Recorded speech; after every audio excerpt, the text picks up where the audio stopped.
Mateo 26. Sa nakatapos na si Jesus pagtudlo ni ining tanan, miingon siya sa iyang mga tinun-an. Nasayod kamo nga duha na lang kaadlaw sa dili pa ang kasaulugan sa pagsaylo. Nianang higayon na ang anak sa tao itugyan na aron ilansang sa krus. Unya nagtigom ang mga kadagkuan sa mga pari ug mga pangulo sa mga Hudeo didto sa palasyo ni Caifás ang pangulong pari. Naglaraw sila sa pagdakop kang Hesus sa tago ug sa pagpatay kaniya. Miingon sila, kinahanglang dili nato kini itunong sa kasaulugan kay tingali unyag maghimog kagubot ang mga tawo. Samtang didto si Jesus sa Betania, sa balay ni Simon nga sanlahon, may usa ka babaye nga miduol kang Hesus. Dala niya ang usa ka tibod nga alabastro nga puno sa mahalon kaayo nga pahumot ug gibubo niya kini sa ulo ni Hesus samtang nagkaon siya. Nakakita niini ang mga tinun-an ug nangasuko sila nga nag-ingon, kining pahumot mahimo untang ibaligyang mahal ug ang halin ikahatag ngadto sa mga kabus. Nasayod si Jesus sa ilang gisulti ug miingon siya kanila, ngano samukon man ninyo kining babaye? Maayo ang iyang gihimo alang kanako. Ang mga kabus kanunay ninyong ikauban apan ako dili. Ang gihimo niyang pagbubo ni ining pahumot sa akong lawas, maoy pag-andam alang sa paglubong kanako. Hinumdumi kini, bisag asa iwali kining maayong balita sa tibuok kalibutan, ang nahimo ni ining babaye, isugilon gayud alang sa iyang handumanan. Unya ang usa ka napulong duha katinun-an ang ginganlag Judas Iscariote miadto sa kadagkuan sa mga pari ug miingon, unsa may inyong iganti kanako kung itugyan ko kaninyo si Jesus? Miihap sila og katluan kasalapi nga sinsilyo og gihatag kini kaniya. Sukad niya atong adlaw nga si Judas nangitag maayong higayon sa pagbudhi kang Jesus. Sa unang adlaw, sa kasaulugan sa pan nga walay patubo, ang mga tinun-an miadto kang Hesus o nangutana kaniya, asa man nimo gustong ipaandam kanamo ang panihapon sa kasaulugan sa pagsaylo? Si Jesus miingon kanila, adtuan ninyo ang usa ka tawo didto sa syudad ug ingna siya, ang magtutudlo nag-ingon, miabot na ang akong oras. Ako ug ang akong mga tinun-an maghimo sa kasaulugan sa pagsaylo didto sa imong balay. O gibuhat sa mga tinun-an ang giingon ni Jesus kanila o giandam nila ang panihapon.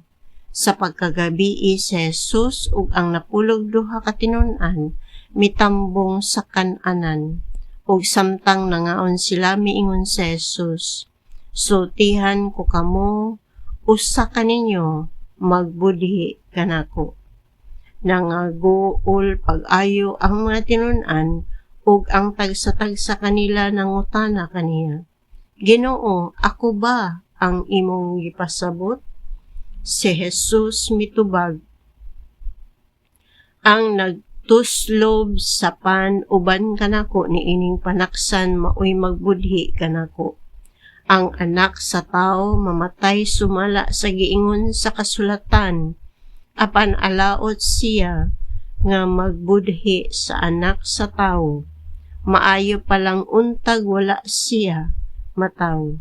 Si Judas ang traidor miingon, magtutudlo ako ba ang imong gipasabot?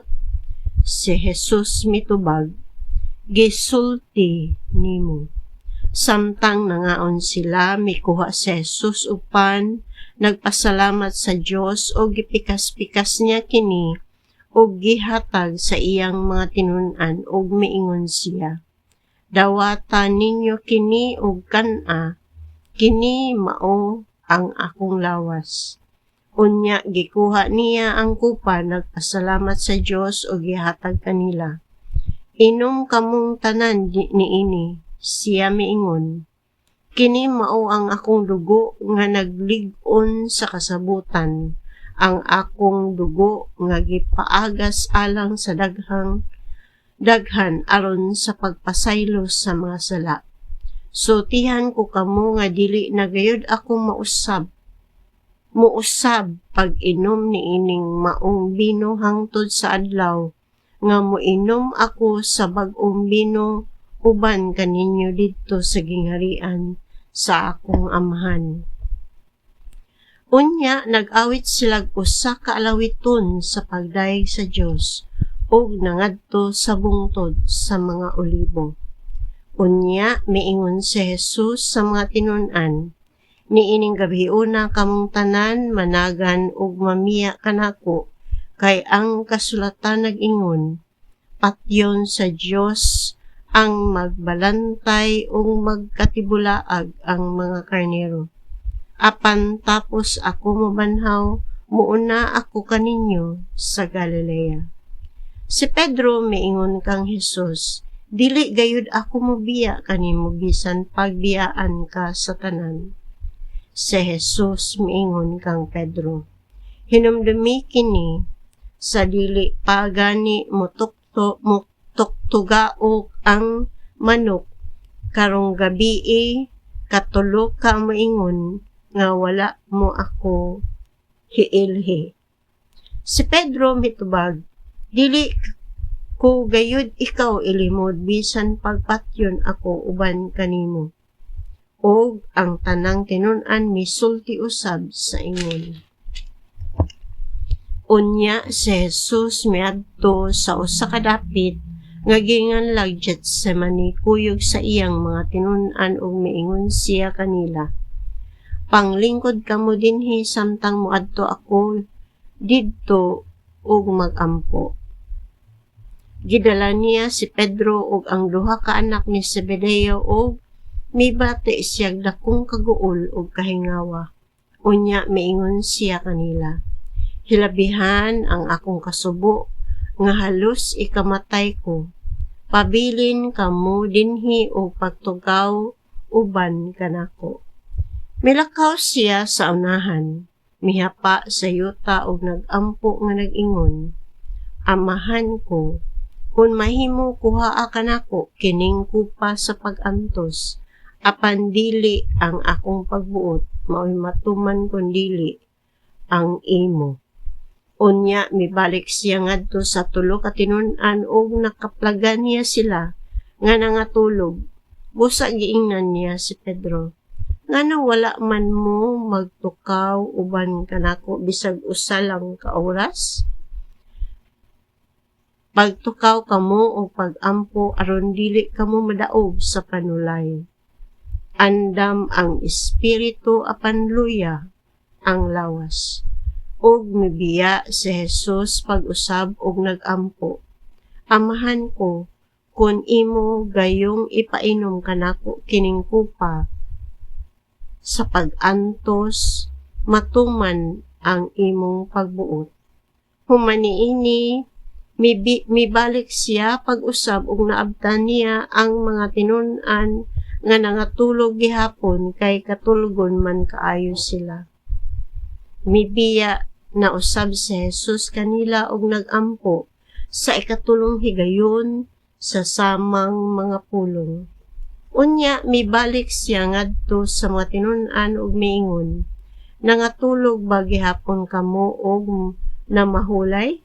Miabot na ang oras nga ang anak sa tawo itugyan ngadto sa kamot sa mga makasasala. Bangon kamo kay manglakaw na kita. Tan-awa, ani ana ang nagbudhi kanako. Samtang nagsulti pa si Jesus, miabot si Judas nga usan sa napulog duha ka tinun-an uban ang daghang tawo nga nagdalag mga espada ug mga puspos. Sinugo sila sa kadakuan sa mga pari ug sa mga namunuan sa mga Hudeyo. Ang traidor naghatag kanila og usa ka ilhanan. Ang tawo nga akong hagkan mao ang inyong gipangita, dakpa siya. Unya miduol dayon si Judas kang Jesus ug miingon, magtutudlo ang kalinaw mag-uban kanimo ug gihagkan niya sa Jesus. Si Jesus mitubag, higala, buhata dayon, ang buot mong buhaton. Unya miduol sila kang Jesus ug ila siyang gidakop. Unya usa ni adtong kauban ni Jesus miibot sa iyang espada ug gitigbas ang ulipon sa pangulong pari ug naputol ang usa sa iyang dalunggan. Unya miingon si Jesus kaniya, iuli sa sakuban ang imong espada kay ang magamit sa espada usab mamatay. Wala ka ba masayod nga makahimo ako pagpakitabang sa akong amahan ug ipadala dayon niya kanako ang kapin sa 12 ka panon sa mga anghel? Apan kun buhaton ko kini, unsaon man pagtuman sa kasulatan nga nag-ingon nga kinahanglan mahitabo kini? Unya miingon si Jesus sa mga tawo, tulisan ba ako nga nagdala pa man gayud mog mga espada ug puspos sa pagdakop kanako? Matag adlaw nagtudlo ako didto sa templo apan wala ako ninyo dakpa. Apan kining tanan nahitabo aron matuman ang gisulat sa mga propeta diha sa kasulatan. Unya mibiya kaniya ang tanang tinun-an o nanagan. Gidala si Jesus sa mga tawo nga nagdakop kaniya ngadto sa balay ni Caifás, ang pangulong pari diin. Nagkatigom ang mga magtutudlo sa balaod ug ang mga pangulo sa mga Hudeyo. Misunod si Pedro hangtod sa hawanan sa balay sa pangulong pari, unya misulod siya sa hawanan ug milingkod uban sa mga gwardiya aron mahibaluan niya unsay sangputan niining tanan. Ang kadagkuan sa mapari ug ang tibuok hukmanan naningkamot pagpangitag ikabutang-butang nila batok kang Jesus aron mapatay nila siya. Apan wala gayud sila'y nakitang sayop bisag daghan na ang miadto ug nagsugilon ug mga bakak may tungod kaniya. Sa katapusan may duha ka tawo nga miduol ug miingon. Kining tawhana nag-ingon, makahimo ako paguba sa templo sa Dios ug pagpatindog niini sa 3 ka adlaw. Mitindog ang pangulong pari ug miingon kang Jesus, wala ka ba'y ikatubag ni ining sumbong batok kanimo? Apan wala motubag si Jesus. Busa ang pangulong pari misulti pag-usab kaniya. Sa ngalan sa Dios nga buhi, papanumpaon ko ikaw.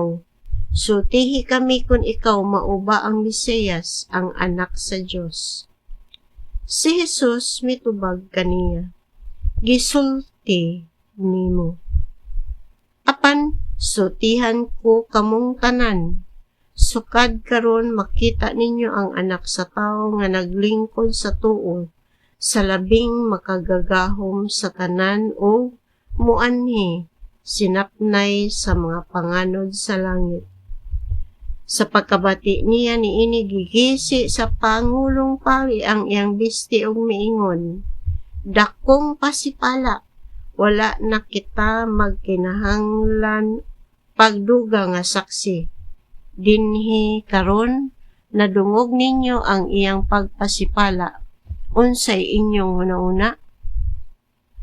Og sila mitubag, sad-an siya og kinahanglang patyon.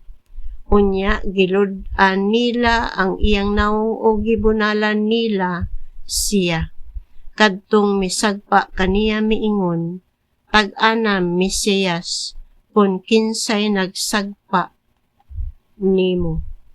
Si Pedro naglingkod sa gawas dito sa awanan sa diha nga usa sa mga sulugoong babae sa Pangulong Pari miduol kaniya og miingon, "Ikaw kauban kausab ni Jesus nga taga Galilea." Apan sa atubangan nilang tanan gilimod ni Pedro nga nag-ingon, "Wala ako masayod sa imong gipanulti." Og migula siya sa ganghaan. Unya may laing sulugoong babae nga nakakita kaniya og miingon sa mga tao didto, "Kining tawhana kauban ni Jesus nga taga Nazaret." Apan gilimod kini pag-usab ni Pedro, "Ipanumpa ko nga wala ako makailan ni anang tawhana." Wala madugay ang mga tao nga nagbarog didto duol kang Pedro og miingon, "Sigurado gayud nga usa ka usab sa mga kauban ni Jesus, mailhan kayo sa imong sinultihan." Unya nanumpa si Pedro, "Silutan paunta ako sa Dios kung namakak ako. Wala ako makailan ni anang tawhana." Unya mitugtugaok dayon ang usa ka manok og nahinumdum si Pedro sa giingon ni Jesus kaniya. Sa dili pa mutugtugaok ang manok, "Katulo mo na ako ilimod." Migula si Pedro og mihilak sa hilabihang kaguol